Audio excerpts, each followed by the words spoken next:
নিজের দুঃখের কথাও কাউকে বললেন না, সুখের কথাও কাউকে বললেন না। কথাটা একটু শুনতে আপনার কাছে অন্যরকম লাগলেও একটু ভিতরে গেলে আপনি নিজেই বুঝতে পারবেন। আপনি নিজের মনের দুঃখ কষ্ট সহ্য করতে না পেরে হালকা করার জন্য যাকে বলছেন, মনে রাখবেন আপনি তার কাছে কিন্তু কোনো না কোনো ভাবে একটু ছোট হয়ে যাচ্ছেন। এমনও হতে পারে আপনার দুঃখের সে কথাগুলা আপনার সামনে অভিনয় করে যে আপনাকে বুঝ দিয়েছে, সে পিছনে আপনার সেই দুঃখের কথা নিয়ে হাসি ঠাট্টা করতেও দ্বিধাবোধ করে না, এমন অনেক মানুষ আছে।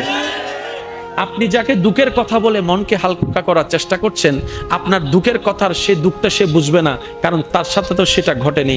সেজন্য আপনাকে 3 মাস 4 মাস 3 বছর পরও হয়তো আঙ্গুল তুলে দেখাই দিতে পারে, সেই কথাটার কথা দিয়ে খোঁটা দিতে পারে। কথা বলেন ঠিক কি না? দুঃখের কথাও মানুষকে বলে শান্তি নেই। এবার আপনি বলবেন ভাইয়া সুখের কথা কেন বলবো না? আমি বলি কি ভাই, দুঃখের কথা শোনালে যেরকম মানুষ দাম দেয় না, সুখের কথা শোনালে মানুষ বদনজর লাগাইয়া সেটাও নষ্ট করে দেয়। কথা বলেন ঠিক কিনা?